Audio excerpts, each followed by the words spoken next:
Assalamu alaikum wa rahmatullahi wa barakatuh. Thank you for coming, all of you.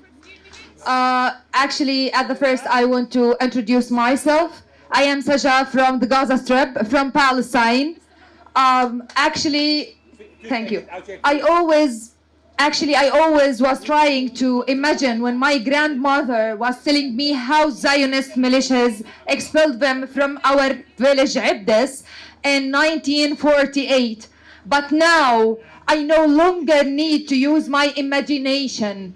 The stark reality of massacres, genocide, and ethnic cleansing has been starkly delivered right in front of my eyes. So I don't need to imagine longer.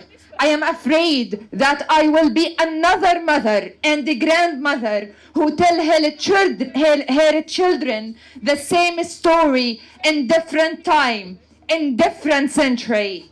I am only 25 years and witnessed 7 Israeli aggressions on the Gaza Strip with several attacks in between. Luckily, I survived, while thousands are less fortunate than me. From 3 days, communication is blackout in the Gaza Strip. I am panicking actually for my family. I don't know if they are still alive or not. My house in the Gaza Strip, in the middle of the Gaza Strip, was bombed for the second time, not the first time. The first time was in a 2021 aggression on the Gaza Strip. People will think it is only walls and concrete. They are memories. My house means memories, feelings, warm moments, and beloved ones all gone. My family is currently displaced in the southern part of the Gaza Strip, which is claimed by the Israelis that it is a safe zone. It is not a safe place.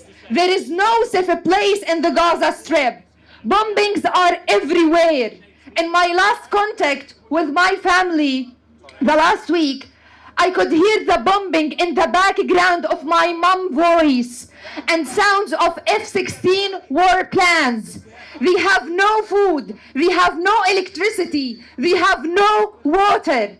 It breaks my heart when the one person, my mom, who is my hero and always encourages me to be the person who I am today, telling me what we can do, mom. If bombing does not kill us, then we will be starving to death. All bakeries around them are bombed. She told me also that they have no cooking gas. Could you imagine that they have no cooking gas even to make some bread? So I said, why not to set a fire to make bread? But do you know what? Even this will make them a target for Israeli strikes.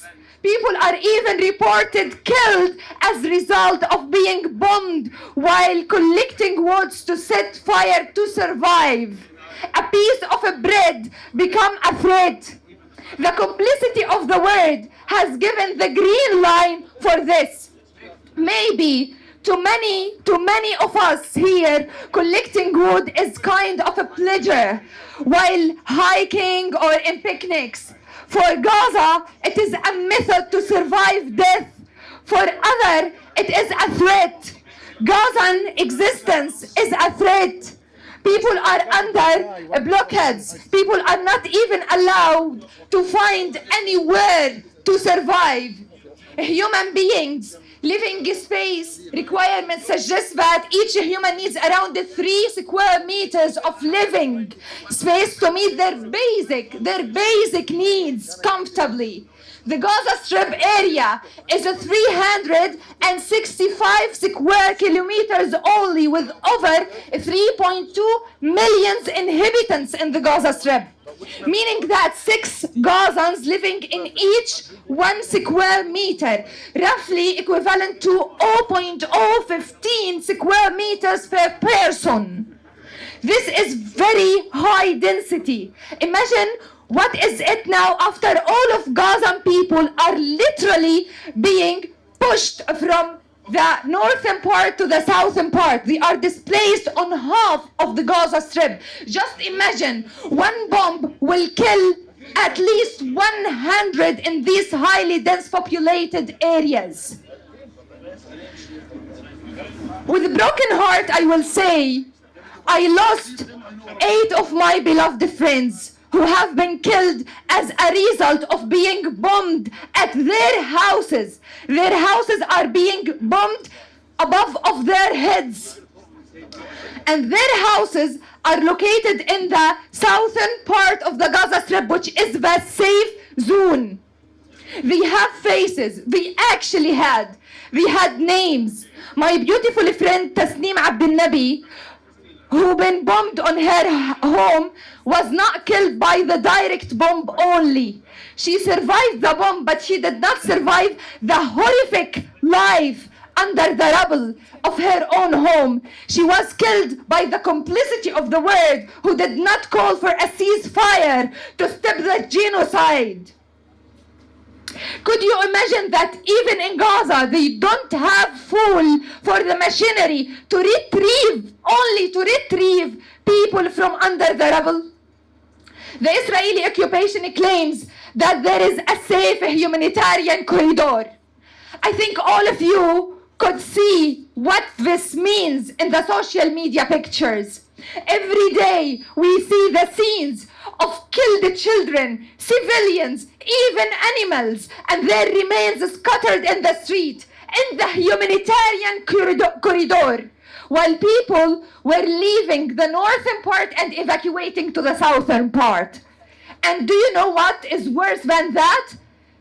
Ambulances are prevented from reaching them for first aid only. They bleed until the last drop of blood, and their bodies remain lying on the street. Then army trucks run over them. It is not a humanitarian corridor. It is a death corridor. It becomes a death corridor, or as a checkpoint like the West Bank at least. Actually, what I want to see, and the majority of people actually don't know, that we have no shelters in the Gaza Strip.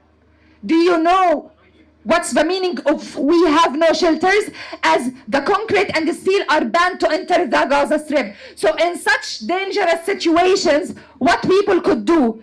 People consider schools and hospitals as safer places that they can displace in. Can you imagine that more than 50 people in one classroom in a school? Could you imagine the whole number of people, of civilians in the one school? Thousands and thousands. One school has dozens of classrooms. Can you imagine that all these people use only 6 bathrooms, 6 shared bathrooms? Despite this, Israeli occupation bombed more than 200 schools, including UNRWA schools, and more than 25 hospitals. In the Gaza Strip, there is only 35 hospitals, and the Israeli war plans bombed 25. The Israeli army stormed Al-Shifa hospital, finally, as you heard. Al-Shifa hospital, that Israelis deluded the world that there is a big military base inside it. But the truth is that the army entered the hospital without a single shot, without the need of any clashes. Could you imagine their lies?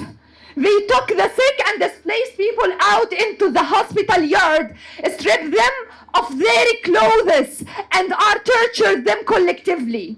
The children were taken out of the nurseries, and communication with Al-Shifa hospital now were completely cut off at these moments. The Israeli occupation demanded the kidney and internal medicine patients to turn themselves in.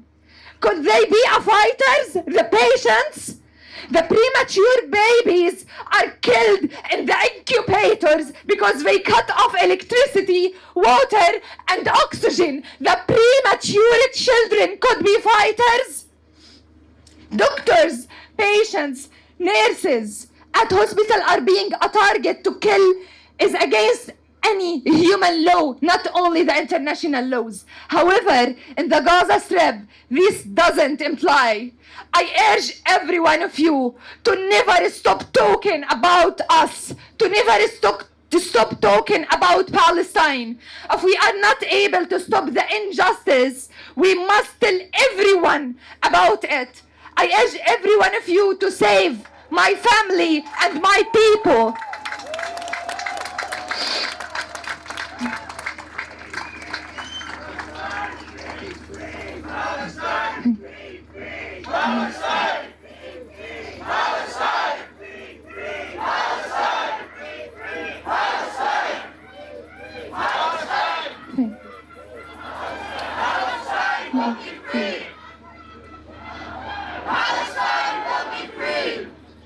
Thank you.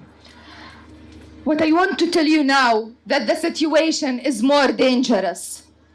Now, they apply the same plan for the South. They begin to say that there is a military base in the South where thousands and thousands of people there, and to implement more worse bloody massacres.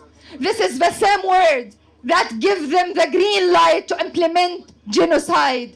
I appreciate people like you who come to protest against the genocide, but our families in Gaza need your power, not only your pity. Remember, your prayers are not enough. Your thoughts are not enough. And it is not donations that we need now. We need you to lobby your politicians, put pressure on policymakers, write protest, speak up for justice, and get us a ceasefire now.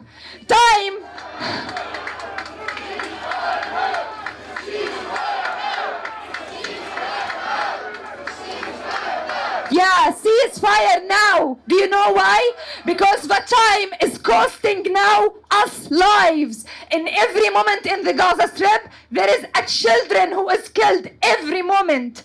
We need an immediate ceasefire to end the killing of civilians and allow humanitarian aid into the Gaza Strip. Please write to your political representative and ask them to lobby for a ceasefire to stop this indiscriminate violence. We want our loved ones to be alive, safe, healthy, and happy like any people. And I really hate to feel that I am a second-class human. Thank you.